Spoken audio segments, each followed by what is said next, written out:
Morning, everyone. NWA Prepper here. So, what are your challenges to your prepping? I know you've got them. Everyone has them.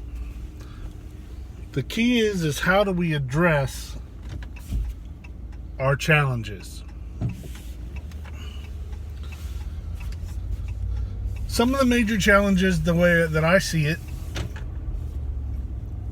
and we may have to break this into a couple parts perhaps, depends on where the wind takes me. But a couple of the challenges that I know about, number one that everyone goes to is finances. Well, I don't have the money to prep. Another one is I don't have the time to prep. Prepping takes a lot of time, which is true.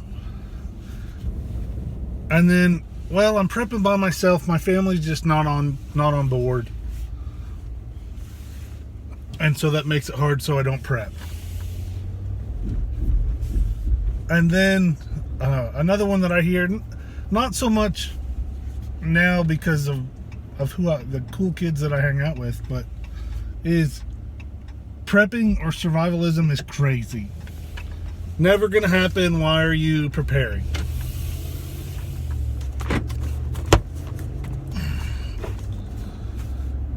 So let's take that one at a time. Prepping is hard. Being ready for an emergency can be difficult. I mean, there's no way around it. If you let it can be stressful. For me, it's just the opposite. Even if I'm not totally prepared, but when I feel that I'm prepared for an emergency, I'm more relaxed. I'm like, okay, that's awesome. Who cares if the power goes out? I'm ready for it, But about money, the first thing that everyone comes to is, man, it's expensive to have all that stuff. Sure it is. No, there's no way that I can not tell you that having 3 months or 6 months or a year or 2 years or 5 years or more of food is not expensive. How expensive it is up to you. But it is an investment, both not just a monetary investment, but an investment of your time and of your storage, which costs money.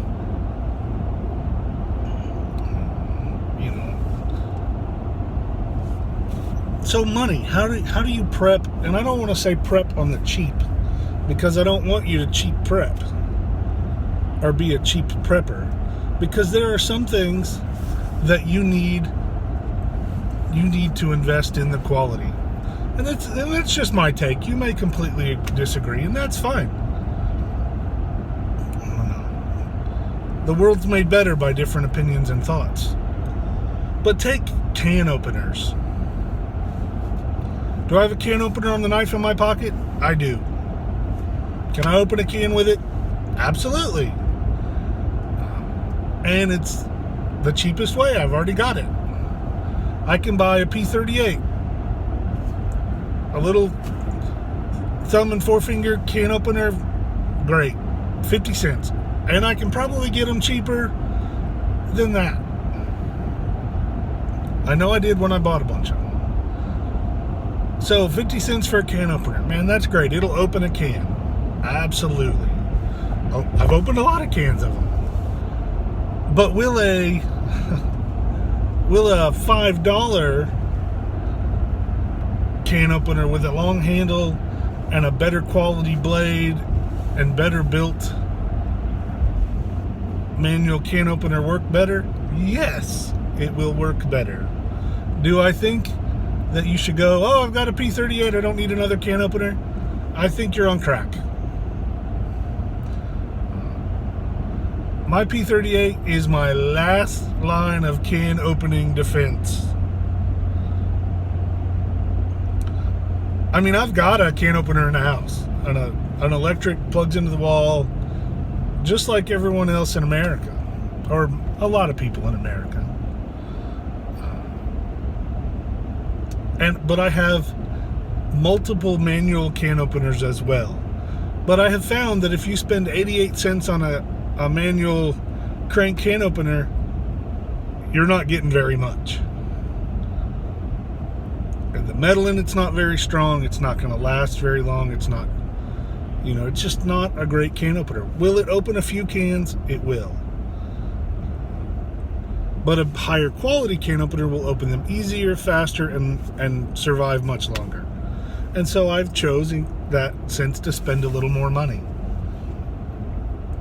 But when it comes to preparing, you've got to remember that adage, how do you eat an elephant? One bite at a time. There's a lot to do, and it can be overwhelming at times. And finances are just one of the first things, or for me, one of the first things that made me go, oh, maybe I can just wait on FEMA, which you cannot do. They are not coming. It's so just one bite at a time. One can of soup that's on sale, a can of tuna, a box of pasta, macaroni and cheese goes on sale for 33 cents a box, and you've got an extra 50 cents buying one more box. That means that you're one more meal prepared. And then when you start adding that up over a little bit of time, then that amounts to something. It becomes I'm prepared for a week. Or it can become I'm prepared for the whole day, or for the whole week, the whole month. And then given time, that one extra box of tuna, that one extra box of rice, it adds up to a substantial amount of food.